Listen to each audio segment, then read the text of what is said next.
Ertugrul Ghazi season 4 کے قسط number 79 میں آپ سب کو خوش آمدید کہتے ہیں۔ اس قسط کا آغاز اس سین سے ہوتا ہے جہاں ہائمہ خاتون نے عثمان کو اٹھایا ہوا تھا اور وہ سخت پریشان تھی کیونکہ عثمان بھوک کی وجہ سے رو رہا تھا۔ اتنے میں ارطغرل اس عورت سگائی خاتون کے ساتھ اندر داخل ہوتا ہے۔ ارطغرل پوچھتا ہے عثمان کیسا ہے والدہ؟ ہائمہ خاتون کہتی ہے بھوک کی وجہ سے اس کا برا حال ہے بیٹا۔ ارطغرل کہتا ہے یہ سگائی خاتون ہے والدہ، انشاءاللہ ہمارے عثمان کی طبیعت اب ٹھیک ہونے والی ہے۔ یہ سن کر ہائمہ خاتون اللہ کا شکر ادا کرتی ہے اور سگائی خاتون کا شکریہ ادا کرتی ہے۔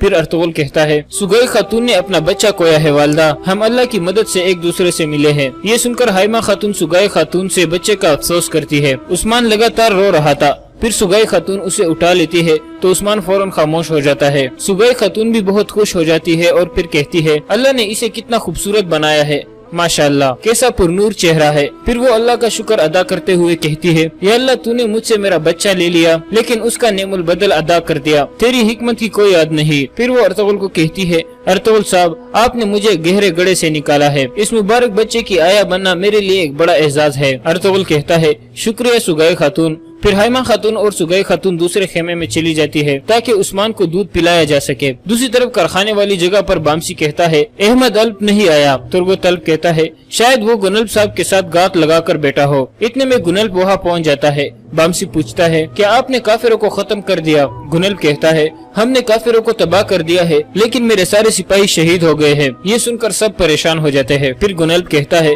صرف میں ہی اکیلا بچا ہوں، المیلا خاتون اور ان کے آدمیوں نے میری مدد کی تھی، گورنر کتے کی طرح بھاگ گیا، المیلا خاتون اپنے ساتھیوں کے ساتھ اس کے پیچھے گئی ہے۔ ترگت پوچھتا ہے احمد کی کوئی خبر ہے؟ گنلپ کہتا ہے گورنر کریتوس کہہ رہا تھا کہ اس نے احمد کو مار دیا ہے۔ یہ سن کر سب بہت پریشان ہو جاتے ہیں۔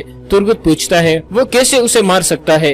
گنلپ کہتا ہے اسے پتا چل گیا تھا کہ اب وہ احمد الپ ہے۔ ترگت کہتا ہے ہمیں لازمی اس کی لاش تلاش کرنی ہوگی۔ گنلپ کہتا ہے کریتوس کہہ رہا تھا کہ اس نے احمد کی لاش کو رستے میں چھوڑ دیا ہے۔ پھر بامسی کہتا ہے چلو پھر تیز چلتے ہیں۔ پھر وہ سب وہاں سے روانہ ہو جاتے ہیں۔ دوسری طرف کریتوس بھاگ رہا تھا کہ سامنے سے آلن گویا آ جاتی ہے۔ کریتوس کہتا ہے منحوس عورت، پھر وہ اس پر حملہ کر دیتا ہے۔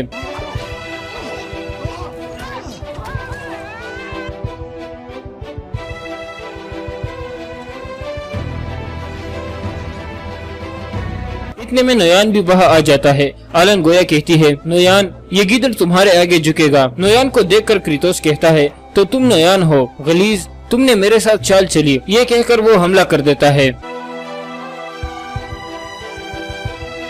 اس طرح آلن گویا اس کا سر اتار دیتی ہے۔ پھر نویان کہتا ہے میرے اندر کا نرم دل بیڑیا جاگ گیا ہے آلن گویا، میں ارطغرل کے بچوں کو بغیر ماں کے بڑا ہونے نہیں دے سکتا۔ گندو ساوجی اور عثمان کو تمہارے جیسے ماں کی ضرورت ہے۔ تم ارطغرل کے بستر میں جاؤ گی اور تمام ترکوں کے سب سے بہادر سردار کو اپنے چھوٹی سی انگلی پر نچاؤ گی۔ اپنے حسن اور روح کی مدد سے ارطغرل تمہارے حسن میں گرفتار ہونے سے خود کو نہیں روک سکتا، اور جب تم گورنر کریتوس کا سر اس کے پاس لے کر جاؤ گی تو تمہاری آنکھوں کی چمک اس کے دل کو چھو لے گی۔ آلن گویا جھک کر کہتی ہے ارطغرل کا بستر میرا بستر ہوگا، اس کے بچے میرے بچے ہوں گے، اور وقت آنے پر ان کی بابا کی کال ہمارے خیمے کی قالین بنے گی اور اس کے بچوں کو تم اپنی تلوار سے کاٹو گے۔ دوسری طرف کائی قبیلے میں حکیم مرتق ارطغرل کے پاس پہنچتا ہے اور سلام دعا کے بعد کہتا ہے احمد الپ گورنر کے بارے میں خبر لایا تھا سردار، گورنر کریتوس المیلا خاتون کے بنائے ہوئے کارخانے پر حملہ کرنا چاہتا ہے۔ یہ سن کر ارطغرل بہت غصے میں آ جاتا ہے اور کہتا ہے وہ غلیظ ایسا کرنے کی جرت کیسے کر سکتا ہے؟ ترگت بامسی اور گنلپ صاحب کہا ہے۔ ارطغرل کہتا ہے